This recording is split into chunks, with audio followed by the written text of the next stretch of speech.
it was a democratic process, and we have to give it time to work or not work.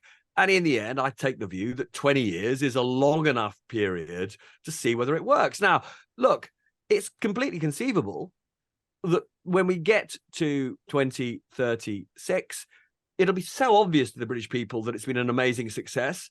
We won't need to have another referendum. So I'm not saying we have to have one in 2036, but what I am saying is we should have the option of having. I have to read a lot of books about politics and economics, and I do find quite a lot of them quite boring. But actually, I have to say, your book is really, really fascinating. It's a really good read.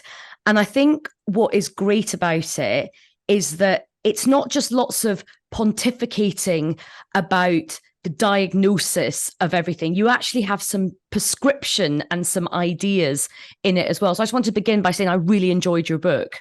Gosh, that's an interview. I mean, you know, if you write books, and this is my fifth non-fiction, and I've done 2 fiction. I don't write. I'm not one of those people who writes for themselves. I do want to be read. You know, it's not a completely onanistic exercise. So the fact that you enjoyed it is, well, just fantastic. So thank you very much. That's very kind of you indeed. Now, the premise of the book, it is a great kind of assessment on the condition of Britain right now. And it really talks about the economic decline, the political decline we've seen as well. Just set the scene for my listeners who've not yet got the book. Just set the scene about what your kind of diagnosis is about Britain right now.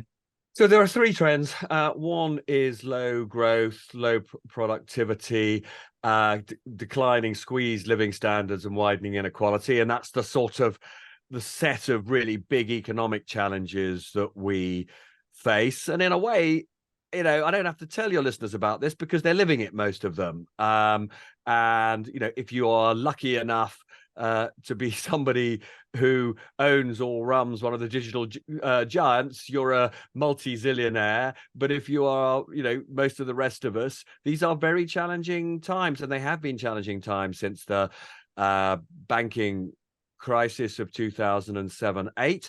And look, it's much more complicated than what I'm about to say, but one way of illustrating the problem that we face is that between 92 and 2007-8, the economy grew at 3% a year. There wasn't a single 3-month period of economic contraction, no recessions. Since 2008, the average growth rate has been closer to 1%. So there's been a fall in the growth rate of 2/3. And it's also been associated with a decline in how much each of us produces per hour work. That's a decline in productivity, the rate of growth in productivity. So that's been more or less flatlining. And it's also been associated with, you know, significantly widening inequalities, particularly when it comes to wealth. And so you put all of that together, and, you know, it's perfectly reasonable to say that the economy is not working for most people. So that's one set of challenges. Then there is the decline in standards in Parliament. I would say the degradation of the quality of our politicians, and indeed, I have to say, of Whitehall. And I think that we're all living and breathing the shocking decline in the competence of how we're governed. In the COVID inquiry is just one example. I mean, day after day, to hear about the incompetence of the government in the widest sense in January and February 2020, and indeed running up into early March, you know, where the protections that we needed were just not put in place. That, you know, so that's another set of problems. Fracturing in politics, decline in the quality of those who we trust to run the country, and then the final set of problems is the fracturing of society. The you know, you and I will remember that time when we really did believe. I really passionately believed. I would say from the sort of 90s through to the early years of this century, that we were becoming a kinder, more tolerant, more understanding society. But now there is so much hate everywhere. There's so many attempts to divide us rather than bring us together in a social sense. So they are the three challenges. But I am somebody who is by nature optimistic. I think we've got enormous resources and strengths as a country. So the book is really about, let's be honest about the challenges we face, and then let's come up with solutions that can deliver to us the kind of country that we think we deserve. And I think it is. I am hopeful, but I don't think you can build until you're honest about the challenges you face. And one of the phrases I say in the book that I hate, because I think it has been so pernicious, is this chant that people, periodically use, 2 world wars and 1 World Cup, as if somehow Britain, has always stood alone and taken on the rest of the world and won. And in itself, I have to say, it's basically a lie, because we wouldn't have won the 2 world wars without enormous support from the Americans. And indeed, let's not be clear. If Russia hadn't changed sides in the Second World War, goodness only knows where we would have ended up. So this idea that plucky Britain on its own can solve everything is just nonsense, but it's also damaging, because it means that we're not open enough to where things are better in the rest of the world. That there are some things that other countries do much worse than us. So it's not to say that I want to do us down. We've got amazing centers of excellence. We've got amazing institutions. We do some things well, but we've got to be much more open to the world and open to learning when other countries and other people do things better than we do. I mean, that's a brilliant sort of summation of lots of different points there. And I think the 3 things that you bring together in the book, as you say, economics, politics, and society, I think that's something that my listeners will feel really acutely. And I think the other thing that many of us feel is a sort of bewilderment that when we do look back to the 90s, when the country did feel like it was changing, the economy was growing, there was a genuine moment where people thought, yeah, like, I'm doing all right, and I hope my kids are going to do well, and my grandkids are going to do well. There was always a sort of presumption that your kids would do, hopefully, definitely at least as well as you, if not better than you. And it feels very bewildering, I think, for people to think that in their lifetimes, they've always had this belief. The deal has always been that you work hard, you do the right thing, and the state provides you with a world where everything gets better, maybe slowly, but things get better. And it feels like that's gone into reverse.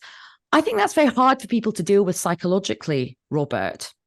I mean, you're certainly right that there was a tremendous sense of optimism in the run-up to the 1997 general election. And that's not a party political point. It's just a point about a confidence that people had then that changing a government could make a difference and that politicians mattered. One of the things that I find deeply troubling at the moment is the extent to which people have just lost confidence that anybody is going to fix these problems for them. And you only have to look at the decline in recorded trust through a whole variety of polls in our politicians to realize quite how serious this crisis is. And then look to America and see there that democracy has genuinely been threatened and is still in some ways under threat. So that the notion that we should take democracy for granted and just assume that essential underpinning of our way of life, is unbelievably robust. That's just wrong. And so this is a big moment. It's a big moment for us because we as people have to engage much more in our own future. We mustn't despair. We mustn't say, oh God, things are going to get worse forever. And it's a big moment for our leaders as well.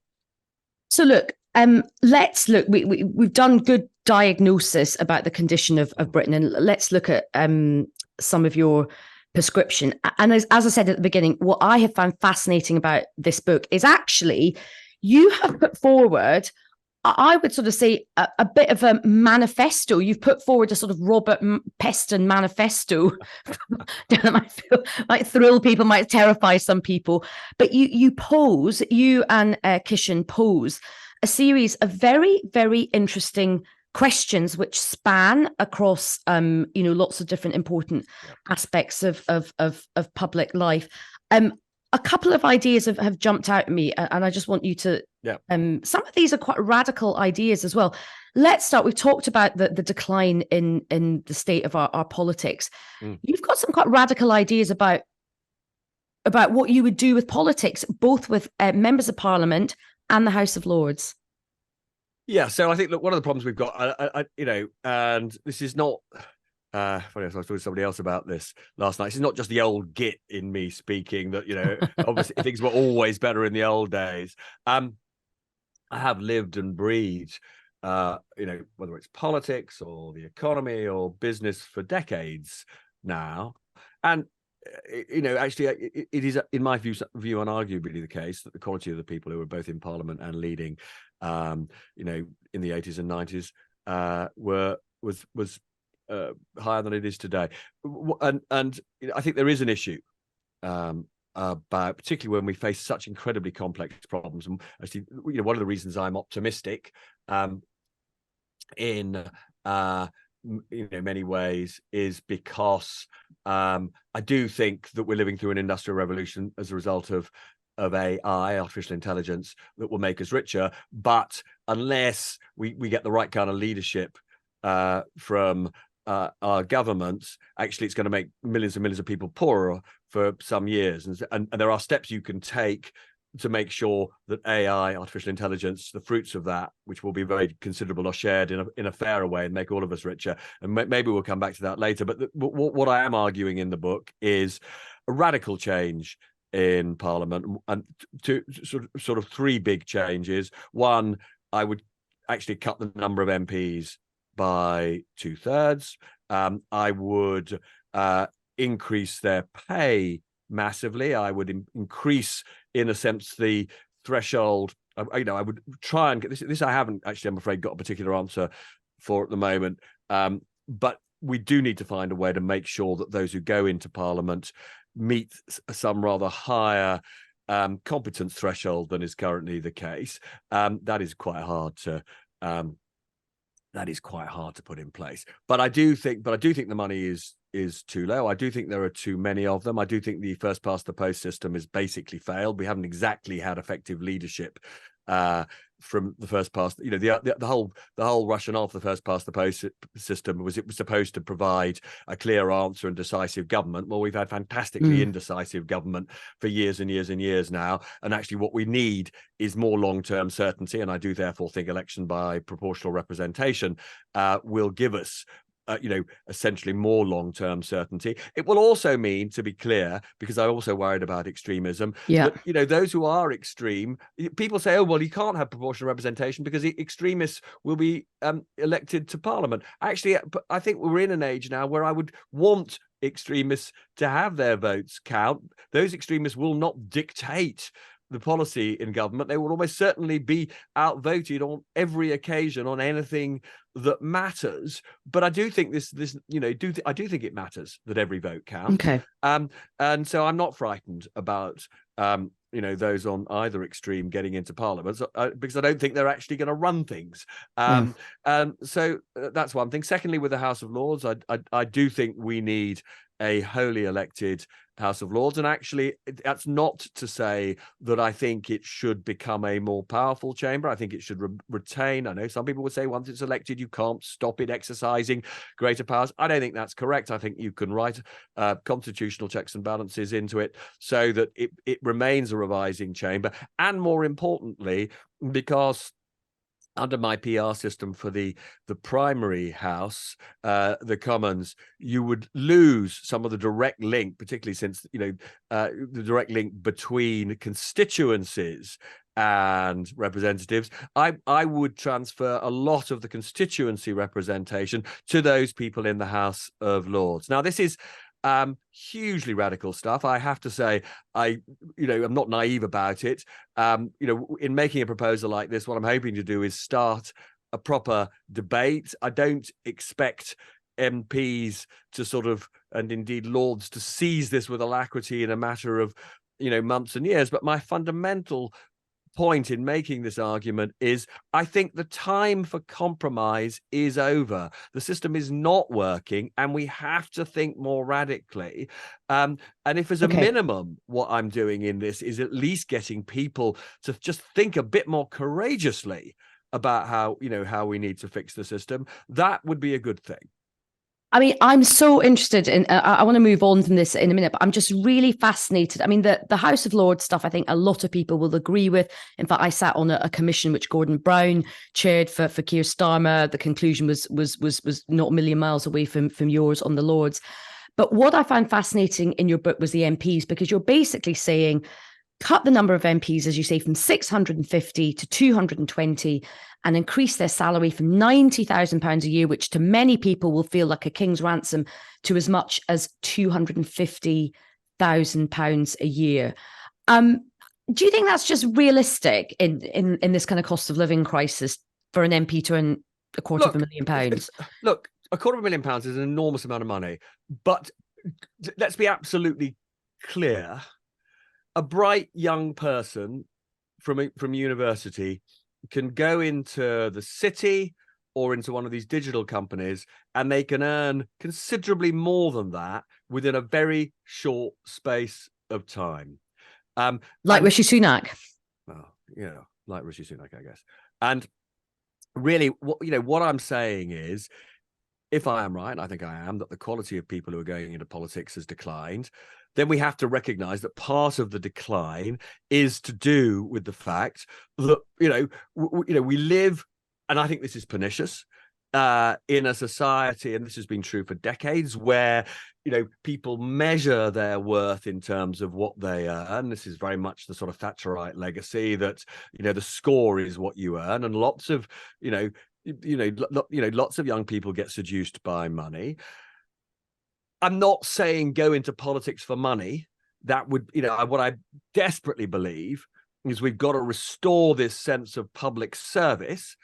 But equally, I'm saying, look, you can run a university and earn considerably more than £250,000 a year. You can go into the city, you can go into almost any corporate enterprise and get to that level of earnings, relatively quickly. And, we're sort of saying, if you're going to pay an MP, 90 grand, you're sort of saying to them, you've either got to be, you've got to be somebody who's got no eye on any other part of, the, economy. And all I'm saying is that hope that paying people in that way was going to attract the kind of people we want to govern us, frankly, I don't think it has succeeded. Okay. I understand this is going to upset a lot of people. A lot of what I recommend in this book is going to upset people. But if we've got to allow ourselves to be upset if we're going to make change. And you've got to spin out some bold ideas. I want to move on to another idea that really caught my eye, actually, because of course immigration has been hugely in the headlines. Yeah. And you have an interesting idea about looking at the asylum system, and you sort of say there should be a 3-month deadline. And if an asylum case is not processed in that time, if there's no decision, a person should get a temporary ID card, which would allow them to work. I was just to explain a bit more about that. Okay, so I think there are so many things that are wrong with the current system for dealing with asylum seekers, and one of them is that they have no opportunity to make any kind of a contribution to the country.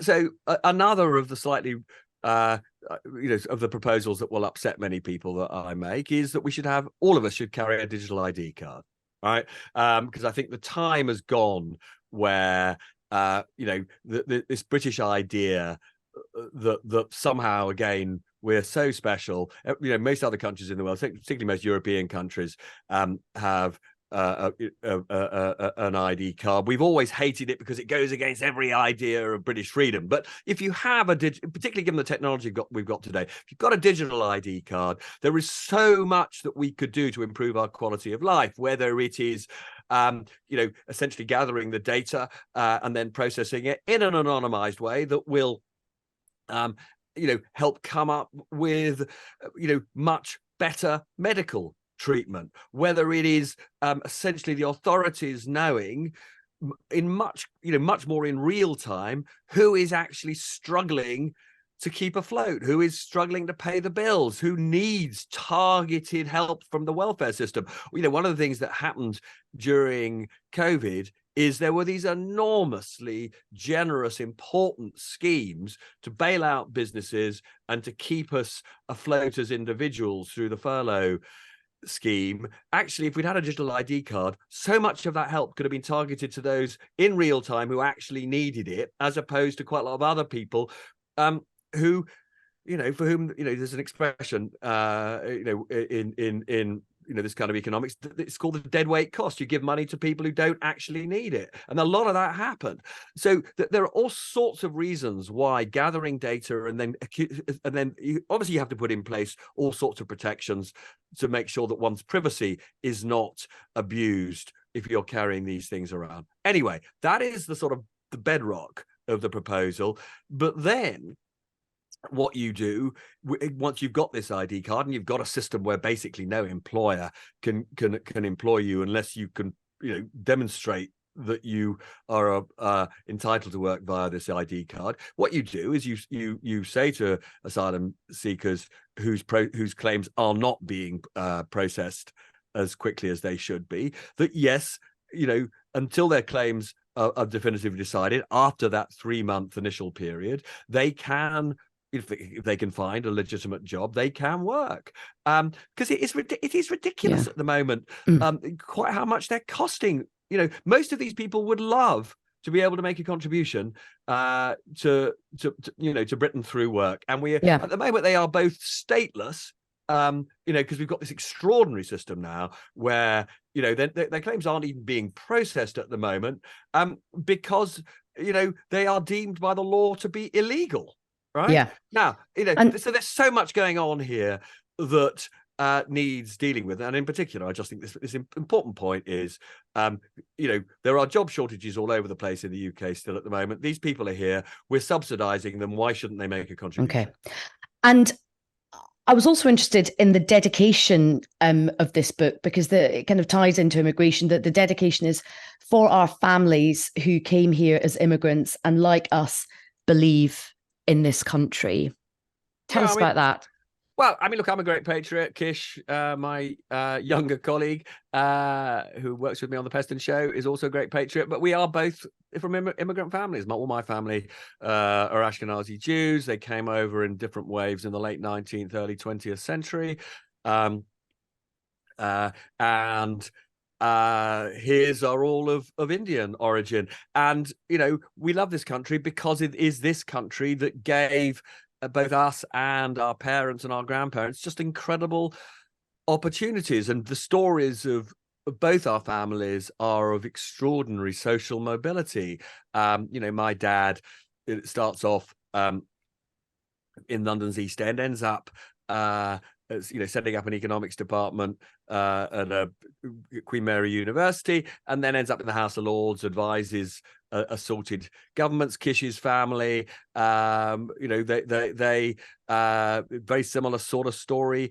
They start off in his words, the sort of proverbial corner shop, but end up as doctors, pillars of the community. And so both of Kish and me, are both benefited from that in terms of getting great state school education, and go to a good university, and are able to thrive in Britain. And because we feel we owe Britain so much, one of the reasons we wrote this book is because we want to talk about the Britain that could be much more happy and successful than it currently is. And how do you feel about the real hardening in the rhetoric around immigration that we've seen enter our politics? Well, I mean, look, that's been there for years, and I guess that I have sort of a number of slightly nuanced views about this, and my thinking has definitely developed. In the old days, and when I say the old days, I suppose I'm now talking not far off 20 years ago. As an economist, I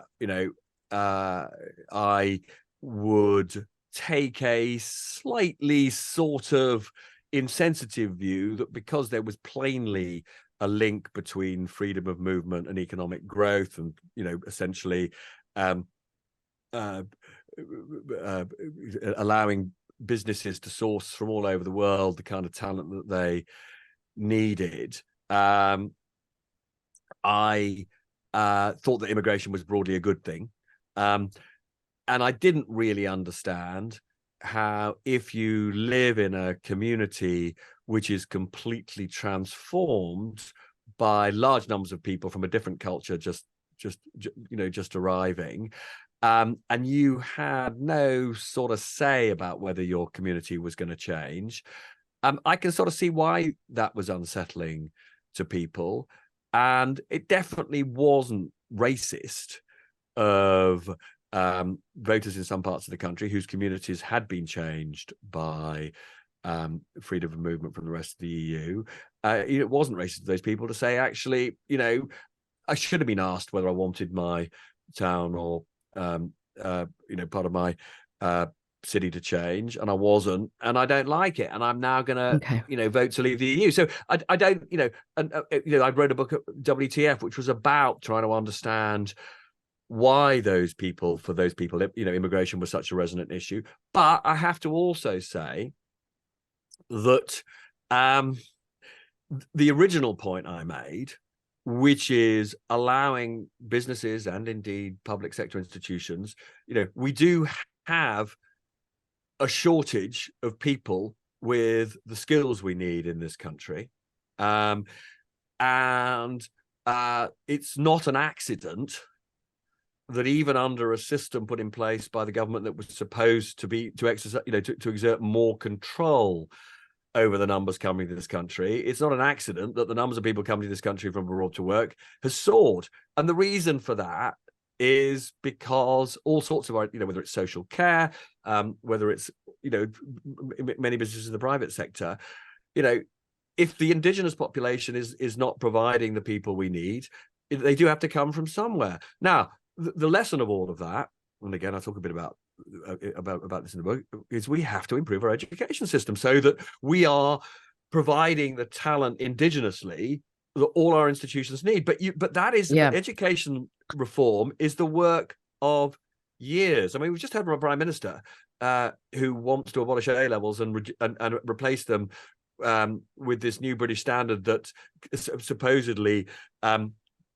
will combine sort of vocational and academic education and end the discrimination against vocational education. But that, the government itself has admitted that's not going to happen for 10 years, right? So it shows you so what I'm basically saying is, immigration is an issue, but what it points to is failures in our education system, and that's what we have to sort. One of the other great problems that we've got at the moment is we don't have enough world-leading companies. America has an extraordinary number of world-leading companies. One of the reasons they have such amazing companies is they do seem to be unbelievably good at attracting talent, really amazing talent from all over the world, who then go in and actually, run the Microsofts and run the Googles and create these businesses. And the notion, that somehow we should just be this little island only using our own people, it's just self-harming. Yeah. And following on from the chat about immigration, and you say you've written extensively about the Brexit vote in your previous book, WTF. Another idea which caught my eye in your book is another referendum on the EU on the 20th anniversary of the original Brexit vote. So that would happen in June 2036. Now, some of my listeners will be leaping with joy at this prospect. Other people will be like Brenda from Bristol. Oh no, not again. Why do you think this idea is a good idea? Because I just don't think that it's going to be settled, forever. I just don't think it will. Actually, one of the areas of, shall we say, a debate between me and, I thought actually, I'd originally said that the vote should be a bit earlier than that. I'd originally suggested nearer 2030, 2031, and he said, "Oh, no, it's far too close. People are going to get really upset." So anyway, so we compromised, and so we said 20 years. The reason for 20 years. Look, I completely get the argument that says this was a debate that absolutely tore the country apart, and we need a time of stability to properly assess whether we have made a success of leaving the European Union. And I'm not saying that it's impossible to make a success of leaving the European Union, but I am arguing we haven't done that yet. We are poorer as a result of leaving the European Union, and we do not have the same degree of influence in the world as an independent nation as we had as a member of the European Union. And the reason for that, just in case to remind just to remind listeners, why, even when it comes to the diplomatic issue, we have less weight. I spent my life talking to people in Washington. They basically say, when you're a member of the EU, you were way more important because you were the bridge between Britain and America and the European Union, and you're no longer that bridge. So you just don't matter to us as much as you did. And given that America, along with China, is one of the only two superpowers, that was a significant loss of global voice. But let's be absolutely clear. It was a democratic process, and we have to give it time to work or not work. And in the end, I take the view that 20 years is a long enough period to see whether it works. Now, look, it's completely conceivable that when we get to 2036, it'll be so obvious to the British people that it's been an amazing success. We won't need to have another referendum. So I'm not saying we have to have one in 2036, but what I am saying is we should have the option of having, if it's still looking as though we are poorer as a nation, and I suppose less confident in who we are as a nation in 2036, then it's worth revisiting the question. That's all I'm saying. That's all you're saying. I'm waiting for my switchboard to light up with lots of opinions on that.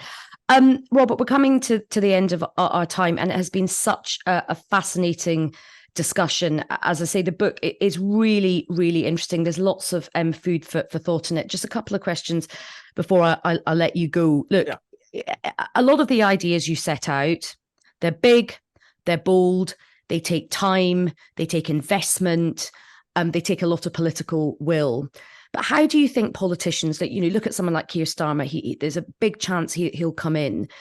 But how is it possible for politicians to be bold and courageous and make these long-term decisions when our political cycle is so short-term and politics is not about long-term thinking? Politics is very febrile right now. Look, all across the world, you have sort of centre-left parties come in. They're often only in for one term. How do politicians make these big arguments when basically they're saying to the public, give us time, be patient with us, when the public are like, no, we want to see results now? Look, there is an enormous pressure for short-termism, and I think one of the things about Keir Starmer is I actually think he is somebody who appears to be able to plot a long-term course and stick to it. Some would say he's not the most exciting politician they've ever encountered, but let's just look at, at what he has achieved in his own terms so far. It really wasn't very long ago that Labour was seen as anti-NATO, as having been captured by a particular kind of some would denigrate them as sort of slightly virtue signaling politicians from the left who are sort of out of touch with practical reality. Though almost all of those people, pay money takes a choice whether it's a good thing or a bad thing, but it's something he wanted. He's purged almost all of those people. He's, Jeremy Corbyn is out of the party. An extraordinary, if you can remember how, he was greeted by a certain section of the electorate as almost a new messiah all those years ago. The fact that he's so.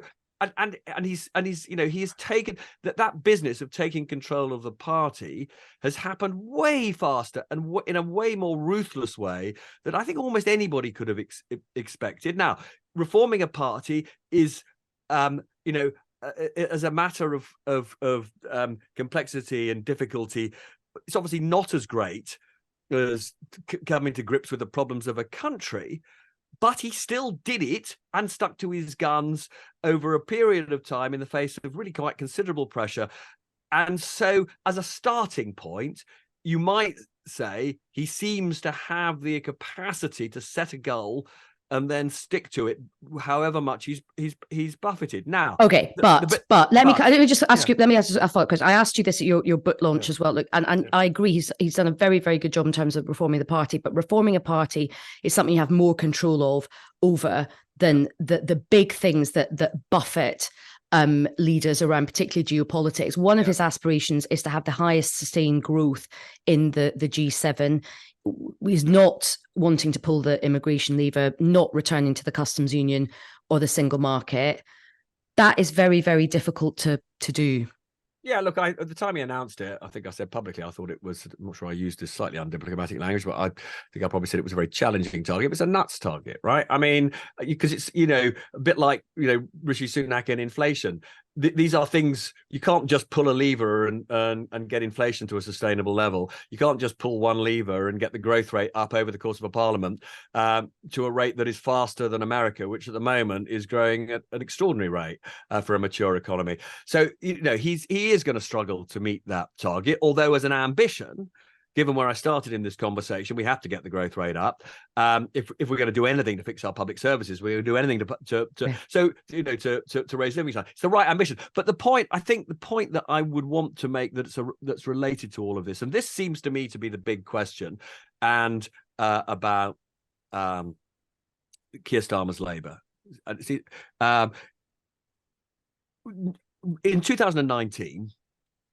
That election night, when Boris Johnson won that 80-seat majority, all opinion was, oh my goodness, Labour's going to be out of office for 10 years, right? Okay. That's what everybody thought, right? And in fact, amazingly, he's turned it round much faster than anybody expected.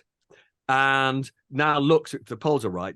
And actually, I have to say, I was at a Tory event the other day. Tories definitely feeling defeated. It's extraordinary. Okay. But can I just make this very? I know I can tell you what to wind up, so I'm going to be very, very fast. The interesting question for me, which I don't have the answer to, is he will succeed if he's doing unbelievably detailed work for how to govern. And I don't know if they're doing enough of that work at the moment, because his only hope of succeeding, and it's not so much about telling the public now exactly what he's going to do. It's much more about having plans, like, we talked about Alistair Darling and we haven't really talked about the South. Well, I want to do Alistair Darling. I just want to ask you a quick question about Alistair Darling. So just finish this part quickly. Right, in opposition, Blair and Brown did an enormous amount of preparation for some really quite radical things, like giving independence to the Bank of England. When you do radical things, when you get into office, and you've prepared the ground in a meticulous way, you are at that point holding the agenda, you're seizing the agenda, you're not being bashed around by events. And the risk for Labour is it'll get into office. It hasn't got enough big, bold things to do immediately with all the preparation in place. And what will happen is civil servants will come to them with this or that problem, and they will drift and they'll be knocked around, and they won't restore hope to British people that politicians can do stuff. So the issue now is how much really boring work are they doing to prepare for government? Because a lot of it is a grind. It's not about, basically slogans that you put out to the public. It's about the nitty-gritty of how you govern, which is actually incredibly boring, but incredibly important. And look, final question to you briefly, if you will, Robert. You became a household name during the 2007 crash. Alistair Darling was Chancellor at the time. We learned very about his very sad news about his death this week. Your reflections on Alistair Darling. Well, I mean, I was really shocked and really saddened. He was an incredibly nice man. And actually, for somebody who was really quite low key in public, privately, he was a very funny man. And had this capacity actually to make friends across the political spectrum. And actually, we've seen this from the tributes to him. I mean, I'd known him for, oh God, I mean, certainly since the mid-90s. He was one of those creators of the New Labour project. An incredibly dedicated public servant. I was just talking to you about the importance of preparing for government in a boring, meticulous way. He was meticulous to a fault. He was the kind of politician, actually, that we sort of need for this era, because he did the work. And so we are definitely, as a nation, really poorer for his death. And, you know, on a personal level, he was such a lovely person to deal with. I'll certainly miss him. Well, Robert, it has been so fascinating talking. I could talk to you for hours about all of this stuff. The book is brilliant. I highly, highly recommend it. If you have a good political nerd in your life, they will love this book for Christmas. It's called Bust: Saving the Economy, Democracy and Our Sanity. And it's been brilliant having a really good chat with you, Robert. Thanks so much for your time.